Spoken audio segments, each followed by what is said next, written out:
நம்ம மைண்ட்ல நாளைக்கு என்ன பண்ண போறோம் அப்படின்றத தாண்டி நாளைக்கு நம்ம என்ன Dress போட போறோம் அப்படின்ற ஒரு சிந்தனை கண்டிப்பா இருந்துட்டே இருக்குங்க. அதுவும் jeans, leggings, denim shirt, skirts இந்த மாதிரி பல டிஃபரெண்ட் வெரைட்டிஸ்ல பல க்ளோத்ஸ் இருக்கு. ஆனா இது எல்லாமே வெயில் காலத்துக்கு போடலாமான்னு கேட்டிங்கன்னா யோசிக்க வேண்டிய விஷயம். சம்மர் டைம்ல பருத்தி வகையான ஆடைகள், அதாவது காட்டன் ட்ரெஸ்ஸஸ் நீங்க போட்டுக்கிறது உங்களோட உடலுக்கு ஒரு நல்ல விஷயமா இருக்குங்க. அது ஹீட்டை நம்ம உடம்புக்கும் கொடுக்கவும் கொடுக்காது. அண்ட் அது மட்டும் இல்லாம அது லைட் வெயிட்டா இருக்கிறதுனால நமக்கு இந்த சம்மர்ல ரொம்ப ஹெல்ப்ஃபுல்லாவும் இருக்கும், காத்தோட்டமாவும் இருக்குங்க.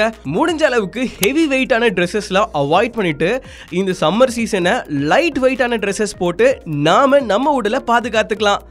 லைட் வெயிட்டடான ட்ரெஸ்ஸஸ் மட்டும் கிடையாதுங்க, லைட் கலர்ஸ்ல கூட நீங்க ட்ரெஸ்ஸஸ் சூஸ் பண்ணிக்கலாம். இந்த சம்மர் சீசனுக்கு அது ஆப்டா இருக்கும். அண்ட் இதே மாதிரி பல இன்ட்ரெஸ்டிங்கான விஷயங்கள் பார்க்க நம்ம சேனலை சப்ஸ்கிரைப் பண்ணிக்கோங்க.